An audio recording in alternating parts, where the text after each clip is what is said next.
Bismillahirrahmanirrahim.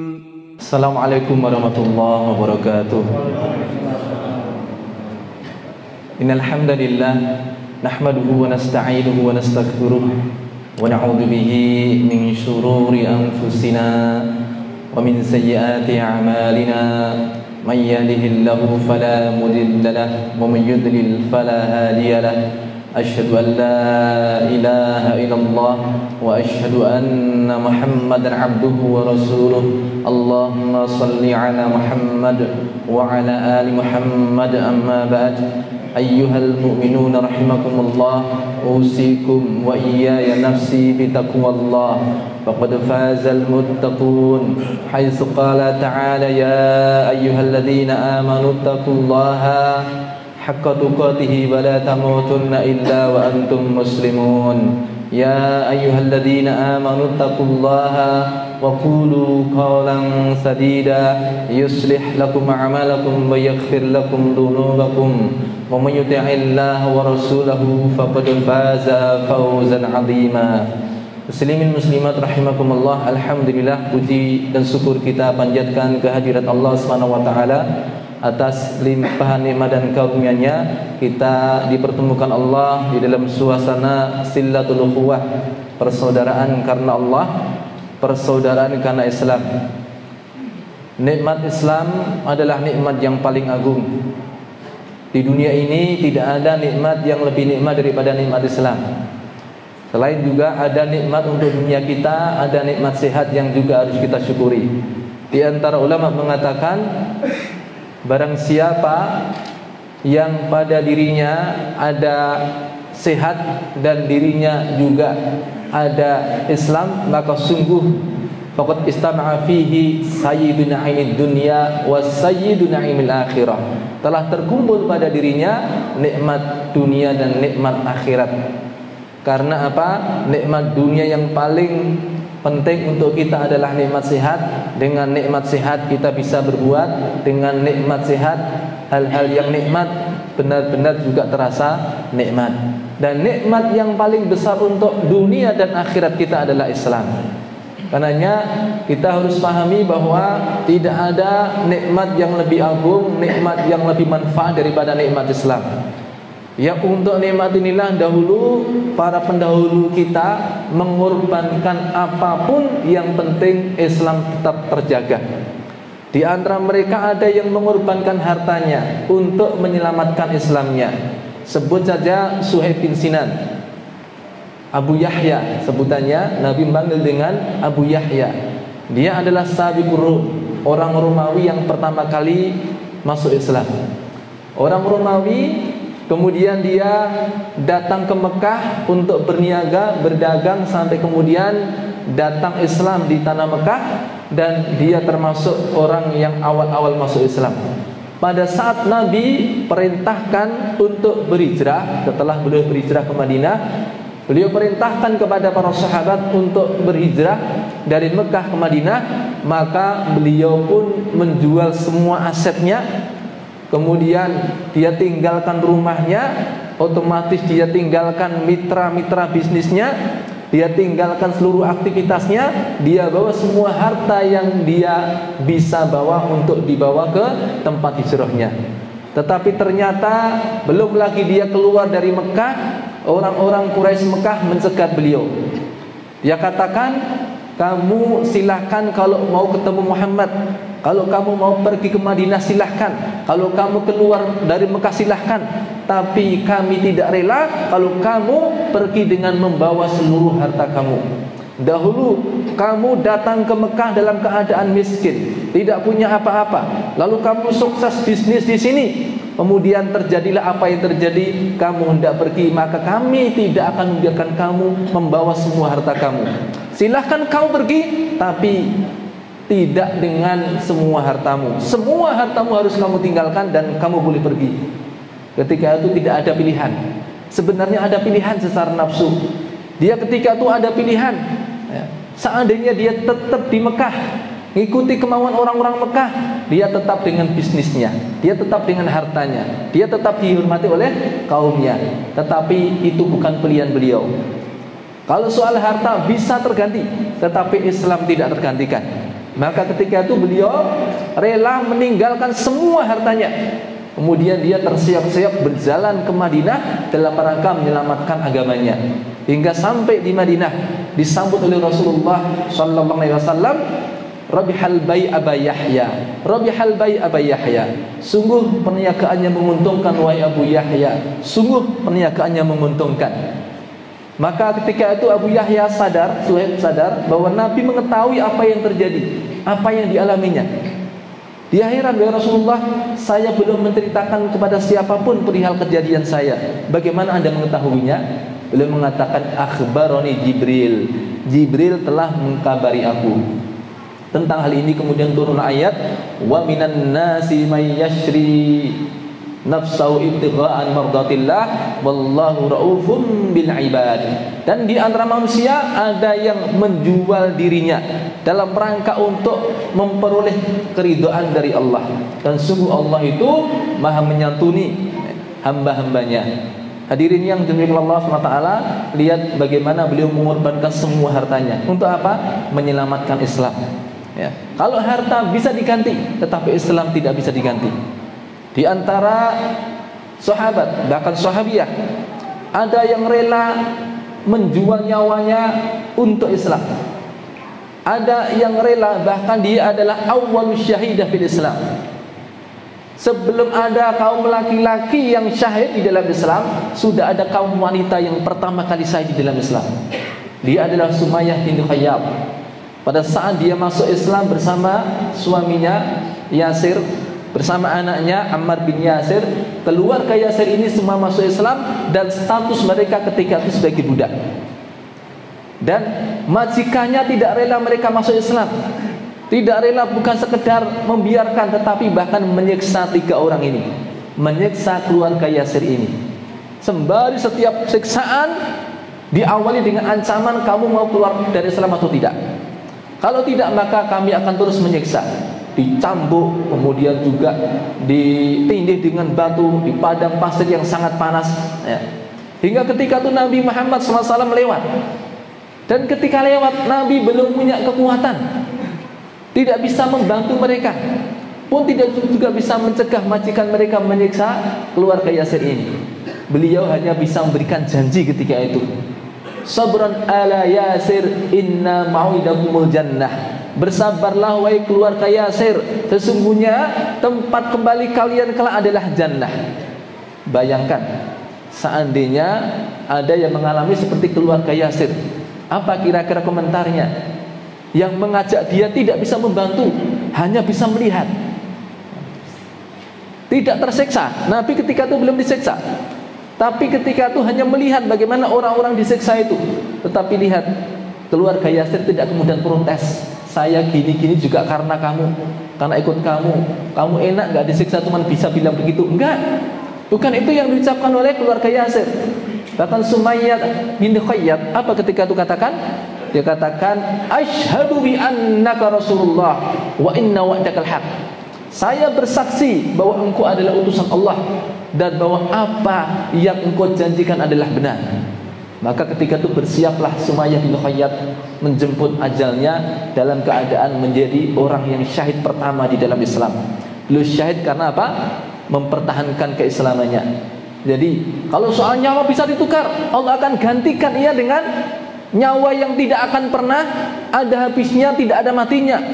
Orang yang syahid tidak mati, di jannah tidak mati. Nyawa bahkan bisa terganti, tapi Islam tidak bisa terganti. Bahkan ada sahabat Sa'ad bin Abi Waqqas radhiyallahu anhu, taruhannya bukan nyawa dia.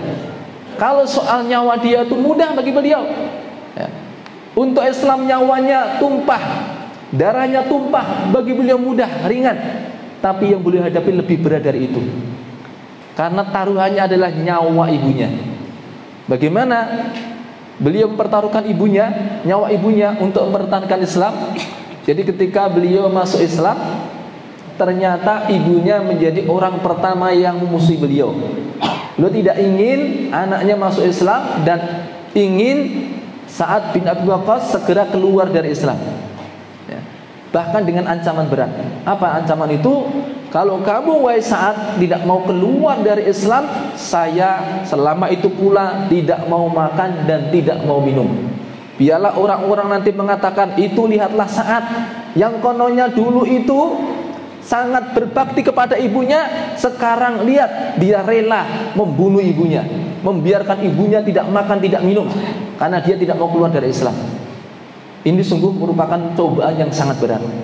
Andai taruhannya adalah nyawa dia, itu sangat ringan bagi beliau, jauh lebih ringan daripada taruhannya adalah nyawa ibunya.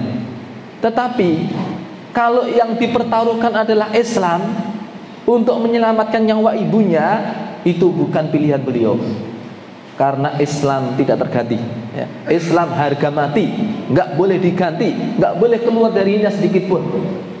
Mungkin orang akan berkata, bagaimana itu kok tidak menyelamatkan ibunya dengan keluar dari Islam? Toh dia tidak akan ada di dunia kalau tidak ada ibunya. Bagaimana dia lebih berat Islam daripada ibunya ya. Apalah artinya seseorang dilahirkan di dunia jika nanti akhirnya terus masuk neraka? Mending gak lahir ya. Memang ibunya paling berjasa dalam hidup, tetapi kalau dikaitkan dengan Islam, kalau harus berhadapan dengan Islam, Islam tetap nomor satu. Islam harga mati, tidak boleh terganti dengan apapun, tidak boleh keluar dari Islam dengan alasan apapun, walaupun taruhannya adalah nyawa ibunya. Ibunya betul-betul melakukan apa yang dia janjikan, tidak makan, tidak minum. Kalau sekarang mungkin istilahnya demo mogok makan di hadapan putranya, nggak mau makan, nggak mau minum. Ini benar-benar itu. Kalau sekarang ada orang demo mogok makan, itu kalau nggak ada orang aja mogok makan. Kalau ada orang ya, kalau ada orang mogok makan. Kalau nggak ada orang, wah itu nggak tahu yang di belakang apa yang dimakan ya. Atau mogok makan tapi nggak mogok minum, minumnya energen ya. Sama aja itu. Ini mogok makan, mogok minum, nggak makan, nggak minum berhari-hari, sampai mulai lemah itu fisik ibunya. Sementara Sa'ad bin Abi Waqqas kekeh dengan apa yang menjadi tekadnya, tidak akan keluar dari Islam ya. Ibunya juga pun begitu, sampai nyaris hilang pendengarannya ya. Karena saking lama tidak makan, tidak minum. Maka sebelum lagi hilang pendengaran ibunya, maka Sa'ad bin Abi Waqqas mengokohkan pilihannya kembali. Beliau di telinga ibunya, beliau katakan, ta'lamina wallahi ya ummi laulaki mi'atu nafsin fa kharajat nafsan ma kharastu an dinil Islam walau tarfata ain. Fakuli aw la takuli, kata beliau. Wahai ibunda, perlu ibunda ketahui, demi Allah, seandainya ibu memiliki 100 nyawa, 100 nyawa ya, kemudian satu persatu nyawa ibu melayang, tinggal satu melayang-layang, yang lain sudah melayang, yang tinggal satu yang antara hidup dan mati. Lalu taruhannya keislaman beliau, ini nyawa tinggal satu, jadi punya 100 nyawa, satu-satu udah melayang semua, tinggal satu, itu pun nyaris. Taruhannya keislaman dari Sa'ad bin Abi Waqqas, yang kalau dia tetap Islam, ibunya mati, nyawa melayang. Kalau dia keluar dari Islam, nyawa masuk lagi. Seandainya begitu terjadi, apa kata beliau? Ma taraktu an dinil Islam, saya sudah putuskan wahai ibunda, demi Allah saya tidak akan keluar dari Islam. Fakuli aula takuli, maka terserah ibu mau makan atau tidak makan. Mikir ibunya ini. Ini kalau saya lanjutkan, saya yang menderita ya. Ya udah kalau gitu tolong kasih apa, carikan saya buat saya makan yang enak ya. Akhirnya ibunya mau makan. Kalau sekarang mungkin tolong carikan ayam bakar atau sate kambing misalnya ya. Akhirnya ibunya kalah dengan ketegaran apa, sikap dari Sa'ad bin Abi Waqqas. Tapi kita lihat prosesnya, betapa Sa'ad bin Abi Waqqas radhiyallahu anhu, beliau bahkan mempertaruhkan nyawa ibunya. Di antara para sahabat bahkan harus menampik semacam apa itu godaan-godaan, harus menampik ya, tawaran-tawaran yang sangat menggiurkan. Abdullah bin Udzafah radhiyallahu anhu, di masa Umar ibn Khattab, beliau ini termasuk orang yang ikut dalam satu peperangan di masa Umar bin Khattab melawan Romawi, Heraklius ketika itu kaisarnya. Nah, ketika itu beliau termasuk satu di antara 80 sahabat yang ditawan oleh Heraklius. Nah, begitu Heraklius mengetahui ada sahabat Nabi yang dekat, sahabat senior, ya, maka ketika itu dia tertarik untuk melakukan niku, ya, untuk menggoda, ya, atau untuk memberikan tawaran kepada Abdullah bin Udafah. Dipanggillah Abdullah bin Udafah ketika itu. Dia katakan, "Wahai Abdullah, saya tahu kamu adalah satu di antara teman dekatnya Muhammad. Saya inginkan tawarkan kepadamu tawaran yang menarik. Apa itu?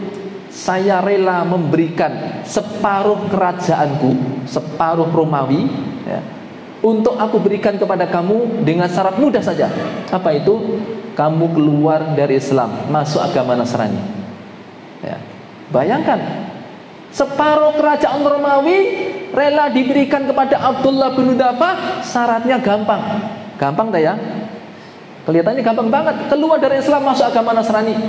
Nggak usah pakai pilpres, ya. Nggak usah pakai pemilu, nggak usah pakai jajak pendapat, nggak usah pakai nyogok. Ini malah disogok supaya jadi raja, supaya jadi kaisar. Separuh kerajaan Romawi itu diberikan kepada Abdullah bin Udafah. Kira-kira kalau itu tawaran kepada Anda butuh waktu untuk mikir nggak? Ya. Setidaknya butuh waktu untuk mikir. Sebentar, beri kesempatan saya 2 kali 24 jam untuk memikir dan musyawarah dengan keluarga, kan begitu Pak ya? Ya. Tapi Abdullah bin Udafah tidak perlu, ya, tidak perlu bermusyawarah kepada keluarganya, tidak perlu mikir lama-lama, sudah refleks, sudah jelas pilihannya mana. Maka dia katakan, "Wahai Heraklius, lau a'taitani nisfa mulki, thumma nisfa mulki, thumma mulka ajdadi, ma taraktu an din Islam walau tarfata ain." Wahai Heraklius, seandainya engkau tawarkan, engkau berikan kepadaku separuh kerajaan kamu, ditambah lagi separuhnya, berarti apa? Semuanya. Kemudian kerajaan mbahmu, kerajaan moyangmu, kalau kamu punya, moyangmu punya itu, ya, summa jaziratul Arab, bahkan seluruh kerajaan Arab diberikan kepadaku agar aku meninggalkan Islam. Demi Allah, tidak akan keluar dari Islam walau tarfata ain, meskipun sekejap mata. Paham maknanya ya? Jadi Nasrani sekejap mata melek Islam lagi. Taruhannya dia akan diberi seluruh kerajaan Romawi, bukan sehari semalam, sekejap mata saja dia. Tidak mau beliau. Kenapa? Islam yang sekejap mata itu lebih berharga daripada dunia dan seisinya. Hari ini naudzubillah, banyak yang gara-gara sarimi 1 kardus hilang Islamnya, ya. Ditawari sarimi 1 kardus hilang Islamnya, naudzubillah. Ini ditawari seluruh kerajaan Romawi, ya. Beliau tidak mau mundur, tidak mau, walaupun dia keluar dari Islam hanya sekejap mata, kemudian begitu melek balik Islam lagi, ya. Udah, Heraklius sudah kehabisan barang untuk dijadikan sebagai tawaran. Tawaran paling mentok aja dinaikkan lagi, beliau tidak mau. Ketika itu apa? Kata Heraklius, "Idzan aktulak." Kalau kamu tidak mau menerima tawaran yang menggiurkan itu, tawaran manis dari saya, ya, oke, kalau begitu aku akan bunuh kamu. Apa kata beliau? "Iqdi ma anta qad." Terserah apa maumu. Putuskan apa yang kamu mau. Kalau kamu mau bunuh saya, silahkan, ya. Ketika itu kalau langsung dibunuh enak ya. Nah, ketika itu disiapkan, diteror dengan cara apa? Disiapkan kuali besar, kemudian ada air dibakar dari bawah, airnya sampai mendidih, ya. Ketika itu beliau didekatkan, ya, oleh Al-Ghuzul, di dekat periuk tadi yang berisi air mendidih, ya. Idzan aktulak, kamu akan saya bunuh. Didekatkan itu di kuali, ya, air mendidih. Ketika itu tiba-tiba Abdullah bin Udafah menangis. Abdullah bin Udafah menangis. Heraklius udah nyicil ayam ya, nyicil ayam ya. Ya udah, wah ini pasti ketakutan ini, ya. Nangis, ya, sampai karena takutnya sampai nangis. Apa dia katakan? "Wahai Abdullah, gimana dengan tawaran saya? Kamu pilih kerajaan separuh kerajaan Romawi atau pilih dimasukkan ke dalam kuali besar ini? Saya lihat kamu menangis, kamu gentar ya." Apa kata beliau? "Wahai Heraklius, jangan senang dulu. Ya. Jangan kamu sangka saya menangis karena takut dimasukkan ke dalam kuali besar ini yang berisi air mendidih ini. Wallahi innama hiya nafsun wahidah. Demi Allah saya menangis karena saya hanya memiliki satu nyawa. Saya ingin memiliki nyawa sebanyak bilangan rambut saya, semua dimasukkan di sini, mati di jalan Allah. Sebanyak bilangan rambut. Pernah menghitung Pak berapa rambutnya Pak? Yang masih utuh? Ya. Berapa ribu? Ya. Beliau pengen punya nyawa sebanyak itu, semuanya syahid di jalan Allah. Udah kehabisan akal lagi ini. Oh berarti tak masukin saking senengnya kayak gitu. Nah, berarti bukan itu cara apa untuk memperlakukan Abdullah bin Dafah. Akhirnya apa kata Heraklius? Udah kalau begitu sekarang gini aja lah ya. Saya akan bebaskan kamu, syaratnya satu aja. Apa itu? Kamu mencium jidat saya ya. Anda disuruh ini ngelamuti batuknya siapa? Heraklius ya, mencium jidat saya dan kamu akan saya bebaskan. Ketika itu beliau timbang, ini menjadi syarat atau tidak? Tidak ada rasa cinta, tidak ada masalah apa-apa, insya Allah tidak apa-apa ya. Tapi beliau ajukan syarat tambahan ya. Saya mau asalkan semua teman-teman saya dibebaskan, 80 orang semua dibebaskan. Heraklius mikir, ini kalau tidak saya kabulkan, saya yang malu sendiri. Ini orang keras kepala ini. Ya udahlah nggak apa-apa. Ya, 80 orang dibebaskan semuanya, cukup dengan mencium jidat saya. Akhirnya dia mencium jidatnya Abdullah. Siapa? Heraklius. 80 orang bebas. Ketika 80 orang ini bebas, mereka masih juga ada rasa gak enak. Wah ini nanti dimarahi sama Umar bin Khattab enggak? Ya. Ini tindakan kayak tadi ini benar enggak? Akhirnya itu disampaikan kepada Umar bin Khattab. Apa kata beliau? Haqqun 'alal muslimin. Aku wajibkan kepada kaum muslimin yang hadir di tempat ini untuk mencium jidatnya Abdullah bin Dafah. Saya yang pertama kali akan menciumnya. Ya. Semua mencium Abdullah bin Dafah. Ibu-ibu nggak ada ya, nggak ada ibu-ibu ya. Semua bapak-bapak ya.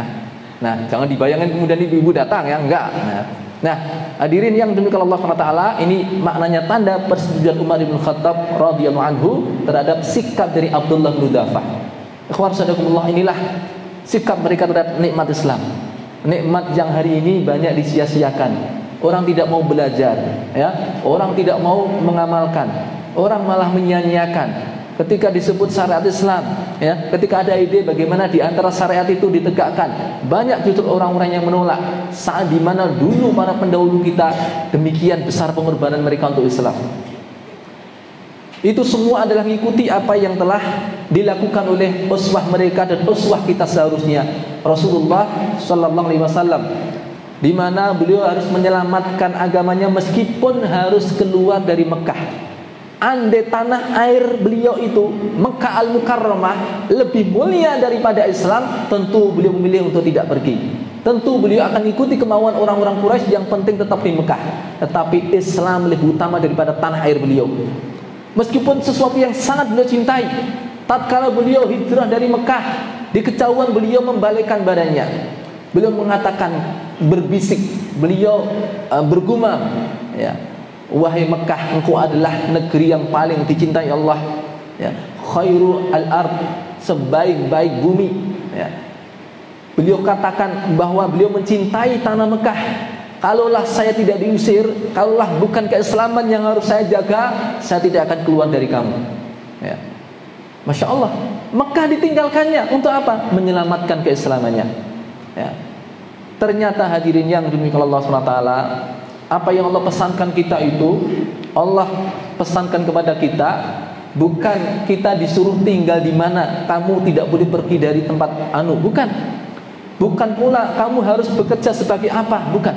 Ya, bukan pula kamu harus membawa sekian harta, atau kamu harus menjadi apa, bukan. Pesan Allah apa?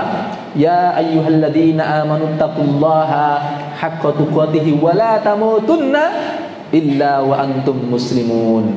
Wahai orang-orang yang beriman, bertakwalah kepada Allah dengan sebenar-benar takwa, dan jangan kamu mati kecuali mati dalam keadaan menjadi seorang muslim.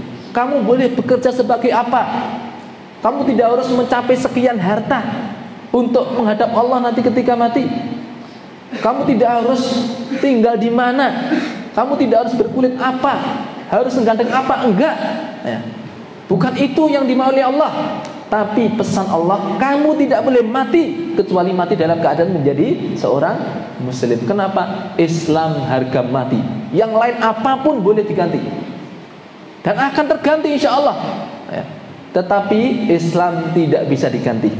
Islam harga, nggak boleh ada ya yang menukar Islam. Karena Islam adalah harga mati. Allah perintahkan wala tamutunna illa wa antum muslimun. Jangan sekali-kali kamu mati kecuali mati dalam keadaan menjadi seorang muslim. Mungkin ada yang heran, bagaimana Allah melarang kita mati padahal yang mematikan kita siapa? Allah. Alladzi khalaqal mauta wal hayata liyabluwakum ayyukum ahsanu amala. Yang menjadikan mati dan hidup agar Dia menguji kalian siapa yang paling bagus amalnya.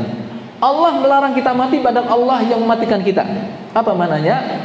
Dijelaskan oleh Ibnu Katsir rahimahullah di dalam tafsirnya, ay hafidhu islamakum, yakni jaga keislaman kamu di seluruh tempat, di seluruh waktu kamu, di seluruh aktivitas kamu, litamutu alaih, agar suatu kali kalau kamu tiba-tiba mati, kamu mati dalam keadaan menjadi seorang muslim, dalam koridor sebagai seorang muslim.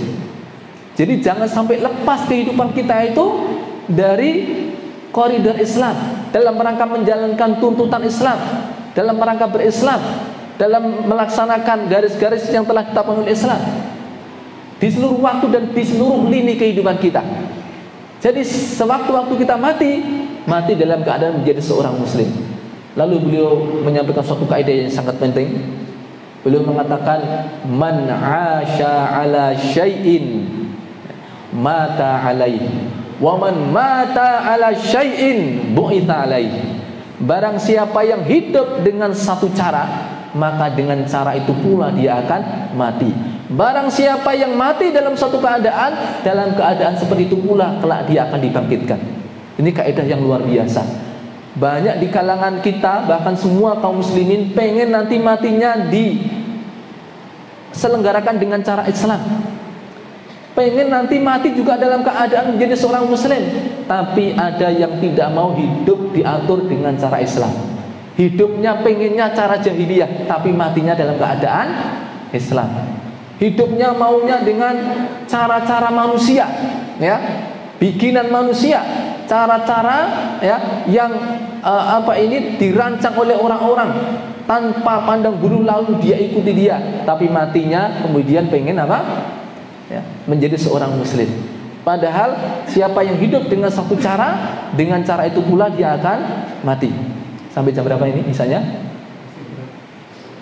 Masih ya? Baik. Ikhwar sadakumullah, kaidah ini berlaku dan begitulah keadaannya, manusia akan mati sesuai dengan kebiasaannya.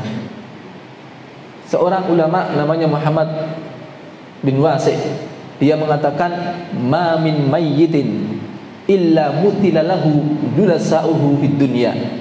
Tidak ada orang yang mendatangi ajalnya, kematiannya, melainkan dia seperti ditemani teman nongkrongnya di dunia.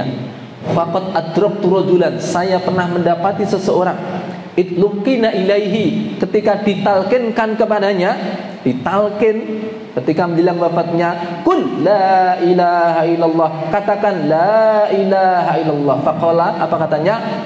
Syahik, skak. Katakan la ilaha illallah, skak. Katakan la ilaha illallah, skak. Kenapa? Ya. Dikiranya tadi yang mentalkin tadi temannya baru nyeter ya, maka dia nyekak ya. Kematian seseorang tergantung kebiasaannya. Bukan persoalan masalah, jangan tanyakan kepada saya apa hukum catur, bukan itu persoalannya. Tapi kalau orang hidupnya untuk itu terus, sholat ditinggalkan karena itu, sholat telantar karena itu ya, sampai mimpi aja itu ya, alam bawah sadarnya itu terus, matinya dalam keadaan seperti itu. Orang akan mati sesuai dengan apa yang jadi kebiasaannya. Lihat bagaimana Imam Ahmad bin Hanbal dan Abu Zur'ah sangat menarik. Abu Zur'ah Ar-Razi, dia seorang pakar hadis. Imam Ahmad biasa murojaah bersama beliau. Orang-orang mengatakan Abu Zur'ah Ar-Razi itu menghafalkan 200.000 hadis seperti orang-orang menghafalkan Qul huwallahu ahad. Anda kalau diminta membacakan Al-Ikhlas kira-kira hafal nggak? Ngantuk-ngantuk selesai nggak? Selesai. Walaupun ngantuk selesai Al-Ikhlas itu. Sambil setengah sadar selesai. Kenapa? Karena itu surat favorit. Ya. Setiap sholat, apalagi sholat-sholat Siriyah, itu yang dibaca. Bukan karena cintanya ya. Bukan karena pengen cepatnya, karena tahu Al-Ikhlas adalah sulusul Quran, sepertiga Al-Quran. Al-Ikhlas sepertiga Quran. Tapi jangan kemudian nyari, wah kalau gitu tidak usahlah menghatamkan Quran, ngapalin Quran, cukup dibaca 3 kali hafal, sudah selesai 30 juz. Siapa bilang? Memang Al-Ikhlas sepertiga Quran, bukan berarti kalau dibaca 3 kali tamat Quran. Ya. Sepertiga Qur'aniyah, tapi 2/3 yang lain tidak diwakili oleh Al-Ikhlas. Jadi kalau dikatakan motor itu ada 3 bagian. 2 roda itu sepertiga, rangka sepertiga, sepertiga yang lain adalah mesin. Ya.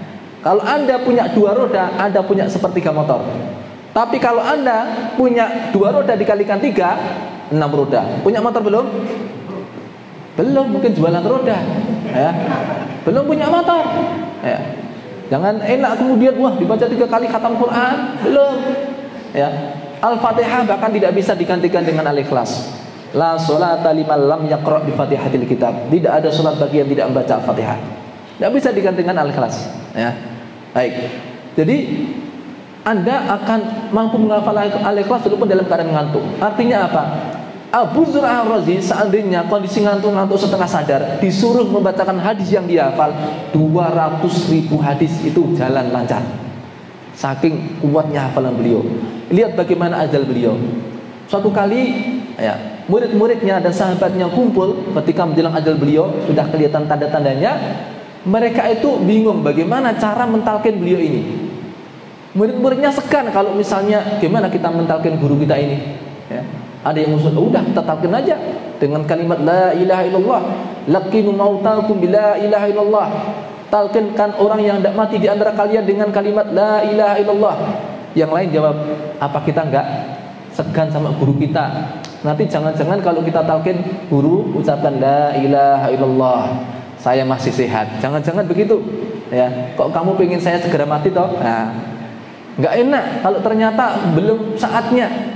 Lantas gimana caranya? Lalu dibikin satu cara yang menarik, ya. Muridnya berkumpul bikin halaqah dan melibatkan Abu Zur'ah ikut halaqah tadi, halaqah murajaah. Ketika itu mereka membacakan satu hadis. Hadis juga sudah dipilih hadis yang mana, ya. Dari yang pertama membaca hadis dari sanadnya, hadatsana fulan, akhbarana fulan, berhenti. Lanjutkan yang kedua, hadatsana fulan, akhbarana fulan, berhenti. Begitu terus sampai apa? Qala Rasulullah sallallahu alaihi wasallam, berhenti. Lanjut lagi dari awal, qala Rasulullah sallallahu alaihi wasallam, man kana akhiru kalami, berhenti. Barang siapa yang akhir hayatnya dia mengucapkan, nah, berhenti. Ketika itu giliran dari siapa? Abu Zur'ah. Hadatsana fulan, akhbarana fulan. Qala Rasulullah sallallahu alaihi wasallam, man kana akhiru kalamihi la ilaha illallah. Wafat beliau. Ya. Barang siapa yang akhir hayatnya mengucapkan la ilaha illallah, belum lanjut beliau, udah wafat. Ucapan terakhir apa? La ilaha illallah. Baru muridnya berikutnya apa? Melanjutkan dakhalal jannah. Maka dia akan masuk surga. Lihat, biasanya beliau murajaah hadis, maka kematiannya dalam keadaan murajaah hadis. Dan apa yang diucapannya? Kalam terakhirnya la ilaha illallah. Lihat pula bagaimana kematian Imam Ahmad bin Hanbal, teman murajaah Abu Zur'ah. Seorang pendidik, seorang guru, seorang dai, ya, yang mengajarkan kepada muridnya sampai wafatnya pun juga dalam keadaan mengajarkan tentang bagaimana cara mentalkin orang yang akan mati.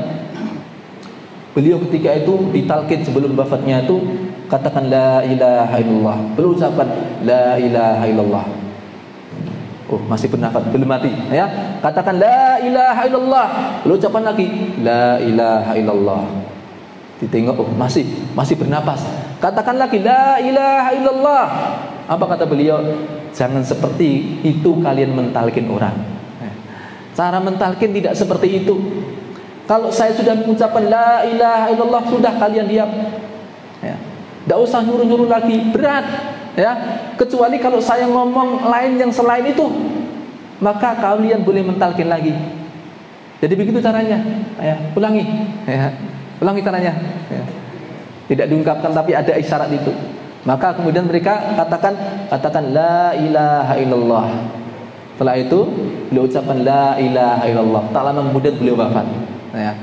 Coba kalau beliau sempat ngasih nilai, gitu caranya, betul ya? Ya. Masya Allah.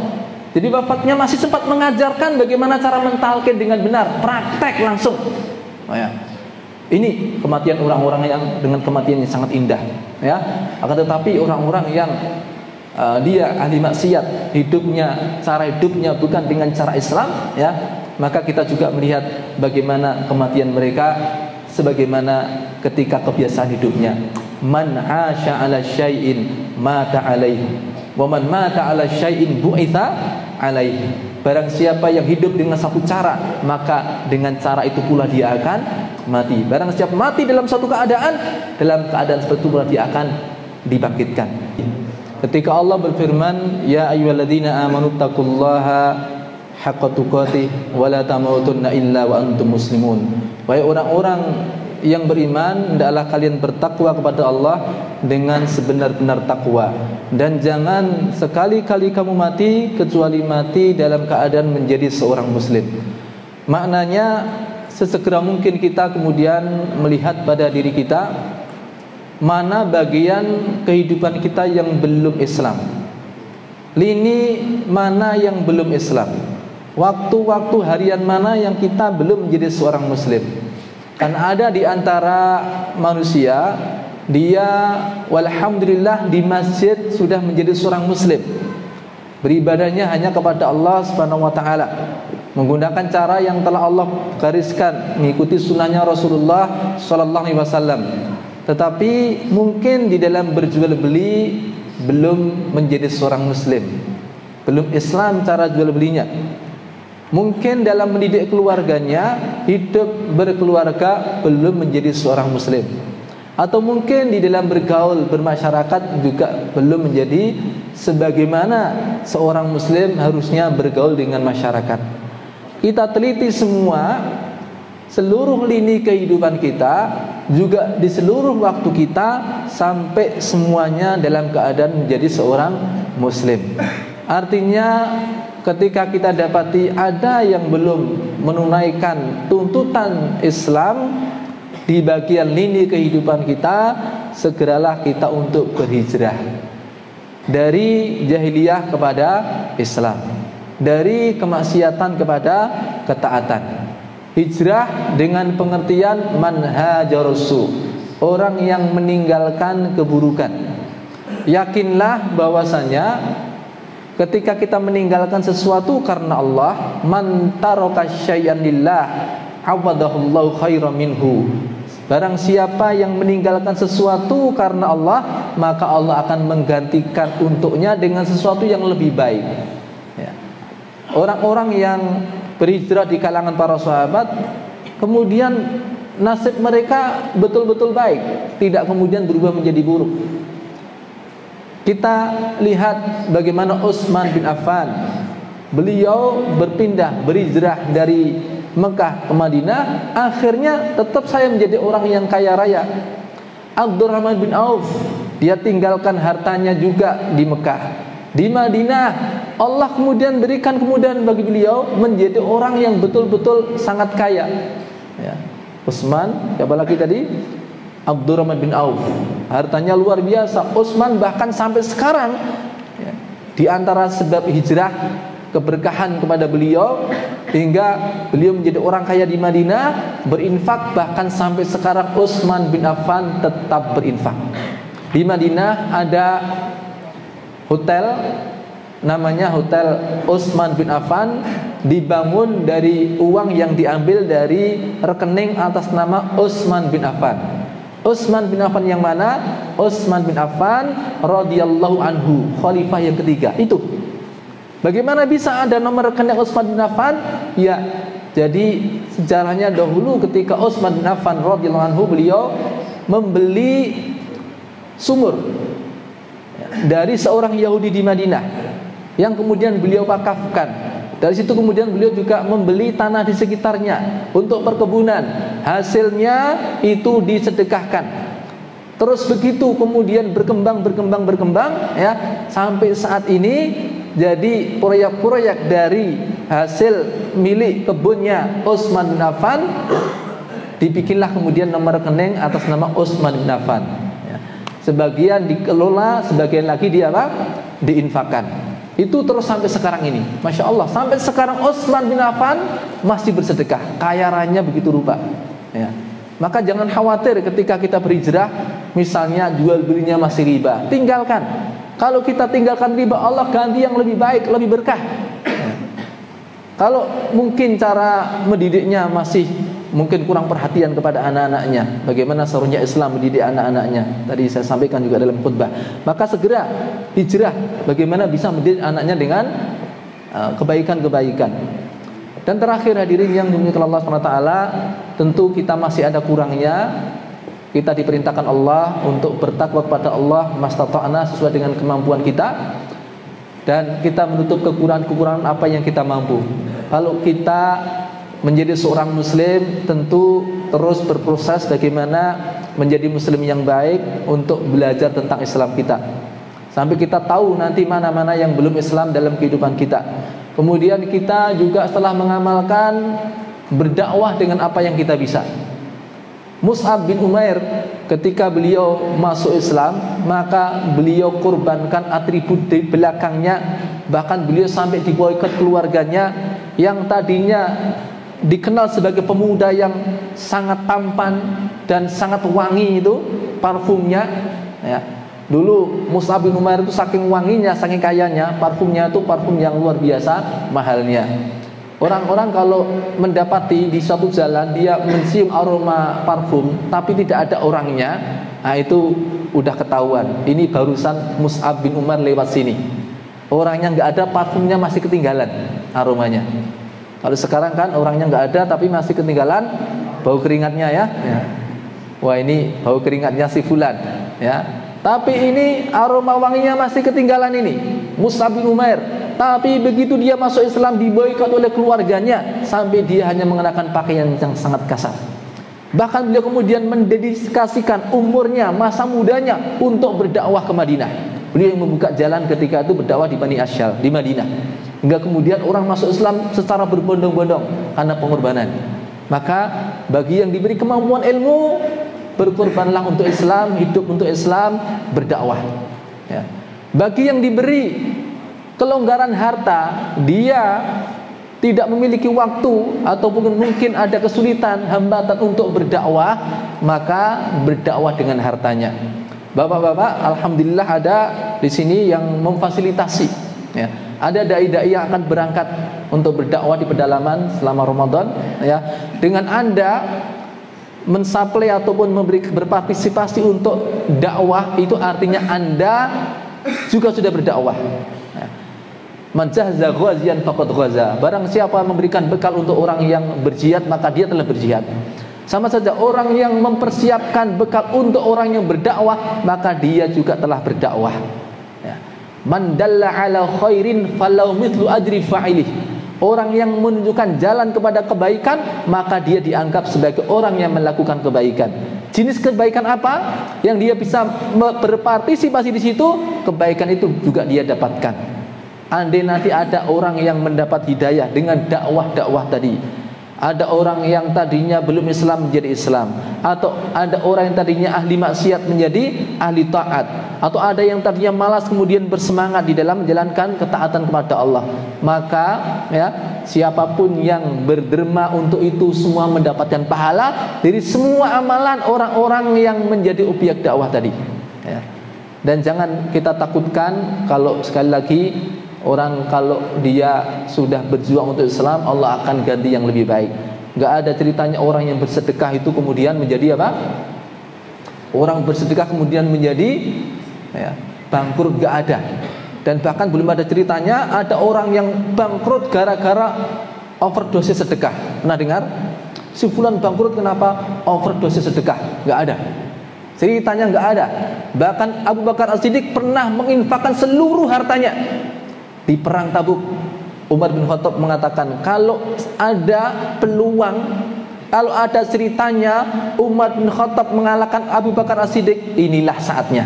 Karena dia merasa ketika itu panen besar dan dia longgar hatinya untuk berinfak, ya. Maka di perang Tabuk itu Umar bin Khattab datang kepada Nabi, ditanya Nabi, "Madza abqaita li ahlika ya Umar?"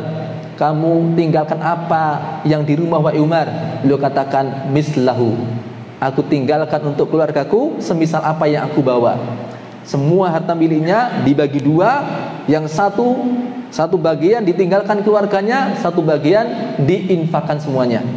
Ya. Ketika itu beliau keluar lega. Tapi ketika itu Abu Bakar masuk, maka dia ingin tahu, ya, dia nguping apa yang diinfakkan Abu Bakar As-Siddiq.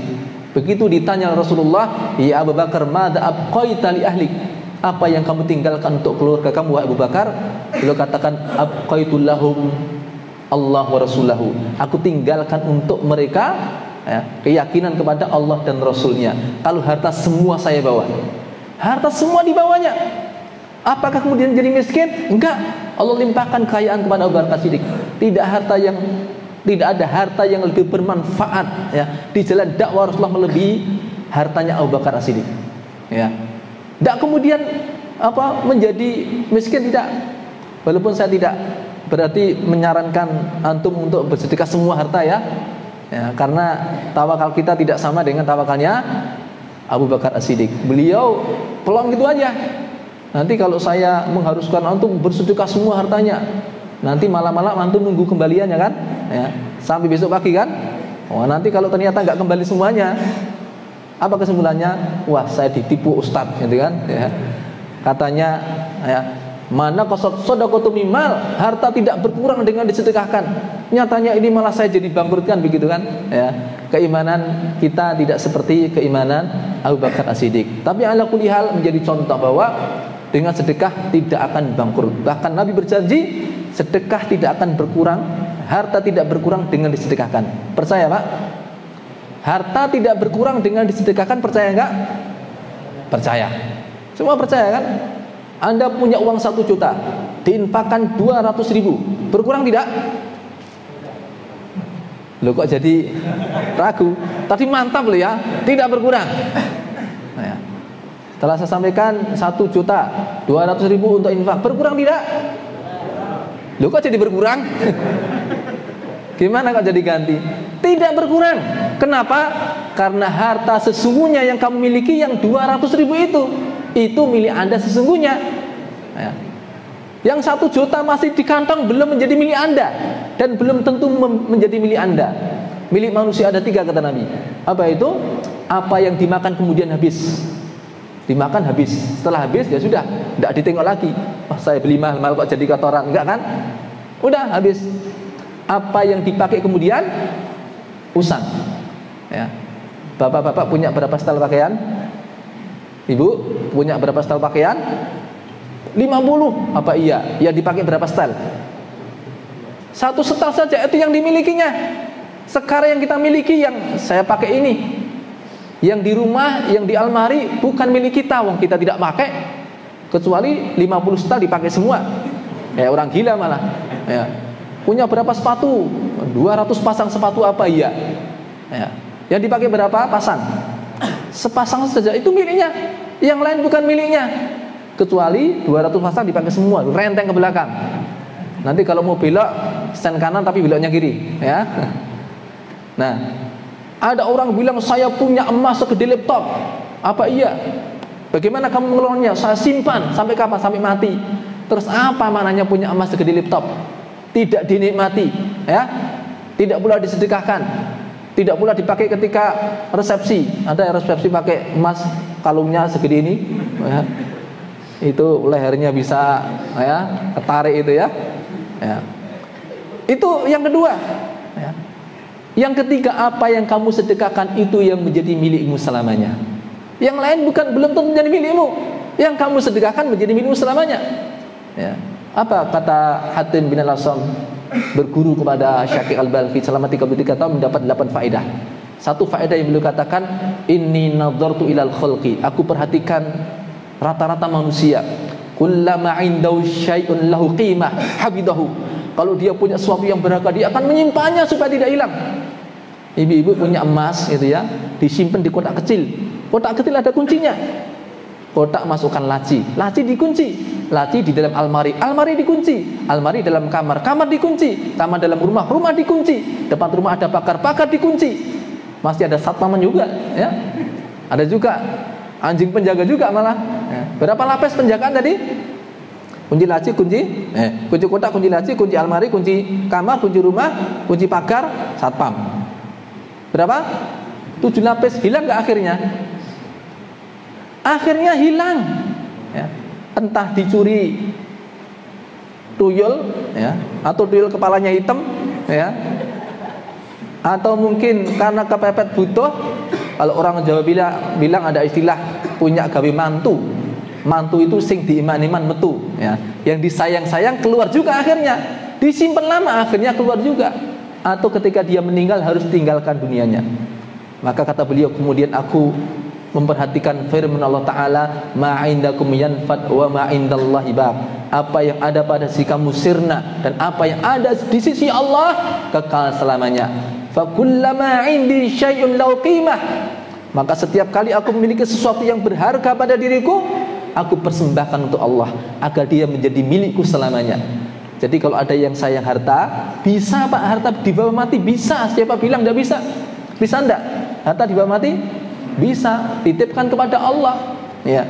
Biayai orang-orang yang berangkat untuk berdakwah, ya. Biayai pembangunan masjid, pendidikan Islam, ya. Dengan seperti itu Bapak Ibu akan menjadi orang yang kaya raya, ya. Dan itu sesungguhnya harta yang Bapak miliki. Di samping juga makna sedekah minimal, yakni Allah akan memberkahi sedekah. Wa yurbi shadaqat, Allah akan kembang biakkan sedekah. Enggak bakalan orang itu kemudian miskin gara-gara apa? Sedekah. Bagaimana miskin? Setiap hari dulu akan malaikat, Allahumma a'ti munfiqan khalafan. Ya Allah, ganti yang lebih baik kepada orang yang bersedekah. Doanya malaikat, tidak pernah korupsi malaikat itu, tidak punya dosa, doanya dikabulkan oleh Allah.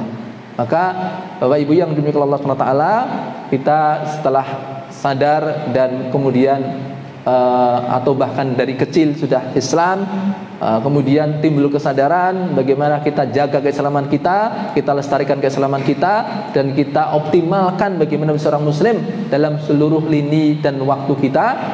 Maka sudah selainnya kita turut andil di dalam bagaimana menyebarkan juga Islam, menegakkannya di dalam diri kita, keluarga kita, dan masyarakat seluruhnya. Ini yang bisa sampaikan. Akhirul kalam. Assalamualaikum warahmatullahi wabarakatuh.